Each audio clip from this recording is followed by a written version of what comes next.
Okay, so we spent the last 2 days using the vertical motion formula, modeling the acceleration due to gravity, essentially, right? We were talking about day one, we were talking about what happens if we drop something, right? Starting on Earth and then looking at the moon and maybe other planets.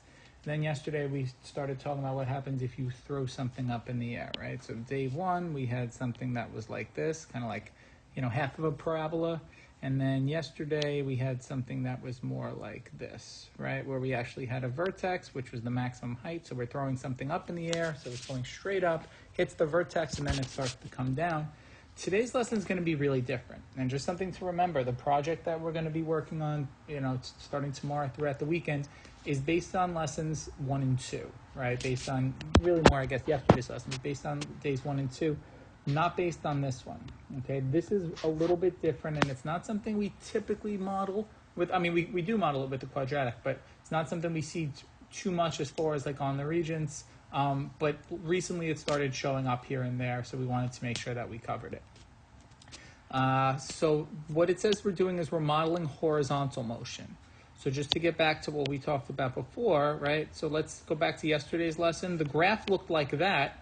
But if you were actually looking at what was actually happening, in other words, if this is the ground and this is my ball, really what's happening is I'm throwing my ball straight up and my ball is coming straight down. Right now, we can't model that on the graph because it would just be a vertical line and we'd have no idea, about the timing or anything, but that's what's happening, right? As the ball is going up from its starting point, let's use a different color. The ball goes up from its starting point. It hits its maximum height, and then it comes down. What we're going to do today is we're going to model something that is traveling vertically and horizontally, and we're not going to be talking at all about the time.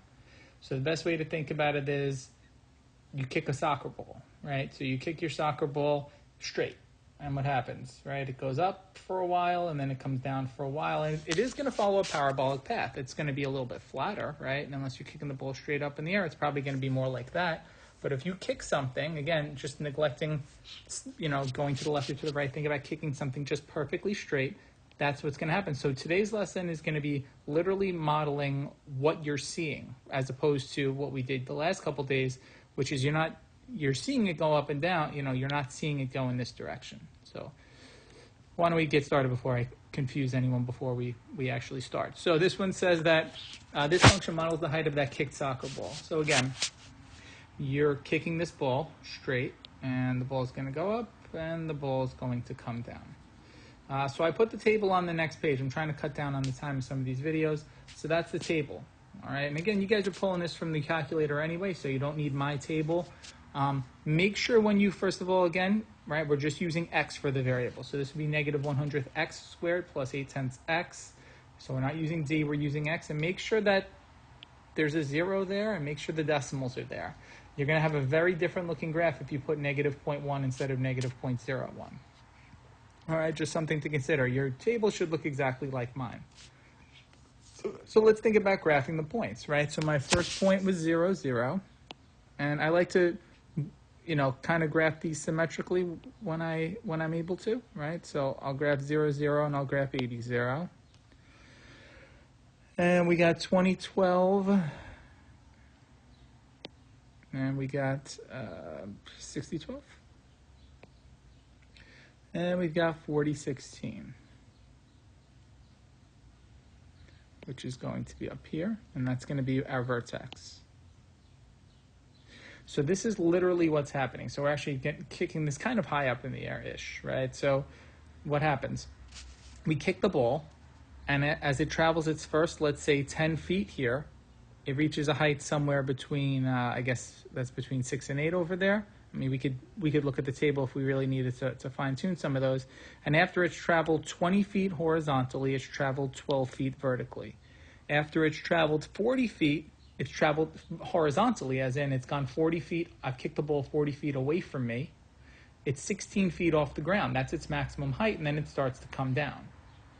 And then when it's traveled 60 feet horizontally, it's 12 feet high, and then down here, when it's traveled 80 feet is when it hits the ground. So in total, you kick the ball 80 feet, right? So you kick it, it's going up, up, up, up, up, up, up until it reaches its maximum height of 16 feet, and then it starts coming down. Again, this is literally modeling the flight of the ball as opposed to, you know, how high it is versus time. There's no component of time. We don't know how long this takes. How far does the ball travel? Well, that should be pretty easy, right? It travels 80 feet. What is its maximum height? Again, that should be pretty easy. The maximum height should be 16 feet. After traveling 30 feet horizontally, what is its height going up or down? Well, that's a good question. So we're going to go down here to 30 feet, and we're going to grab this point. Well, it looks to me like that point should be 14 feet. And it looks like it's still on its way up because it didn't quite hit its peak yet. Actually, I'm realizing as I'm taking a look at this and doing it in my head, this should be 15 feet, right? It looked like it was 14 based on my graph, but if you sub it in, d squared is 30 squared is 900 times negative 100th is negative 9 plus 24 should give us 15. And then the other question they ask us on the regions, which is kind of hard, it says a net is 70 feet away and has a height of 10 feet. Does the ball go under the net? So let's kind of graph that net, right? So 70 feet away is here, and it says it's 10 feet high. All right, so this is my net. This is literally it's like a goal. It says, does the ball get in the net? So let's say you're trying to kick the ball in your goal here. Does it go in, which means under the net, right? Our answer is going to be yes. All right, and we could sub it in. We could sub in 70 into D, and we can figure out what that's going to give us. And then we could actually, use our calculator and find the height, and we'll see that the height at that point, after it travels 70 feet, is going to be less than 10 feet. Right, and I believe the height at that point is actually, I don't have the calculator in front of me, I believe it's going to be 7 feet if we work it out. But we can tell definitely from the graph that it is going to, in fact, get under the net. All right, let's look at a fairly similar one here, right? So it says, suppose this function models the height of a kicked football after it travels d feet horizontally. So imagine, if you're familiar with American football, maybe someone's trying to kick a field goal and they're kicking the ball perfectly straight. And again, this is literally modeling the flight of the ball. And again, I put the table on the next slide. But again, you guys are all going to be pulling this in your calculators anyway. So let's see if we can maybe do this one without graphing. How far does the ball travel? Right, let's go back to our graph here. And it looks like the ball is going to travel a distance of 60 feet.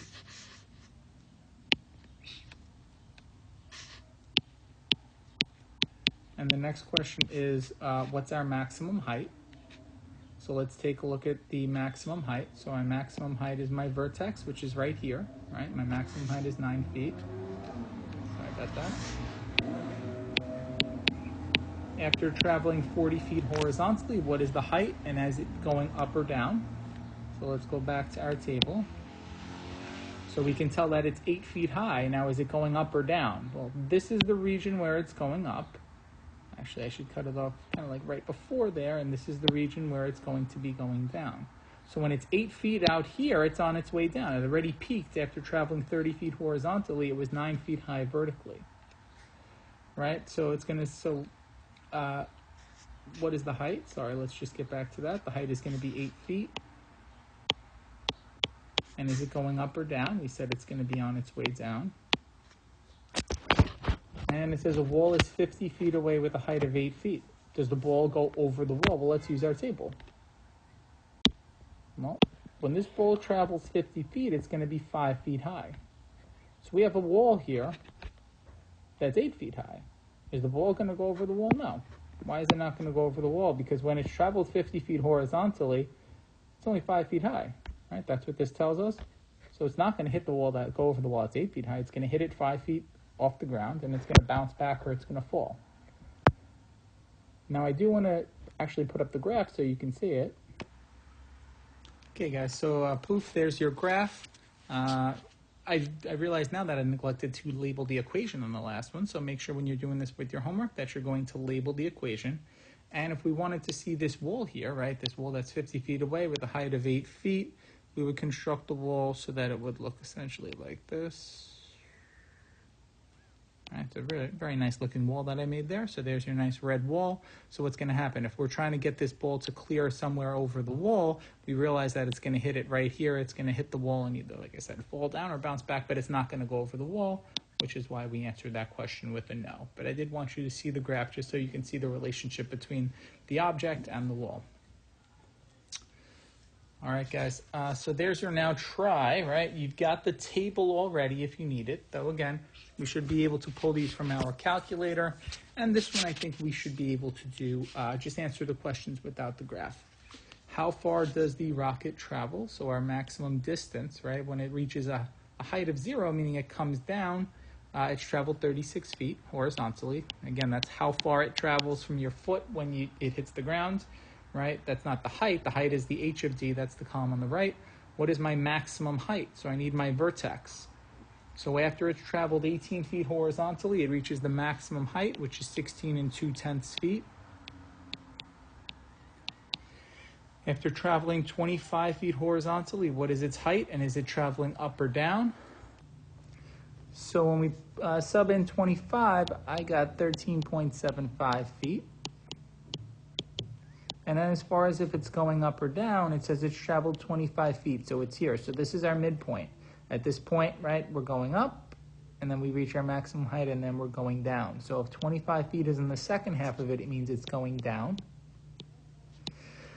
It says that wall is 30 feet away and has a height of 4 feet. Does the rocket go over the wall? Well, that should be pretty easy, right? When my rocket has traveled 30 feet horizontally, it's still 9 feet in the air. So if this wall is only 4 feet, it's going to go way over the wall. So we would be able to answer yes. All right, so make sure again, guys, for the homework that you're being very careful with the decimal values, that you're also being careful with the negatives, also that we're using the variable x every time for the variable and not t or d or whatever it is. And again, guys, as always, any questions or comments, make sure you send me a private message.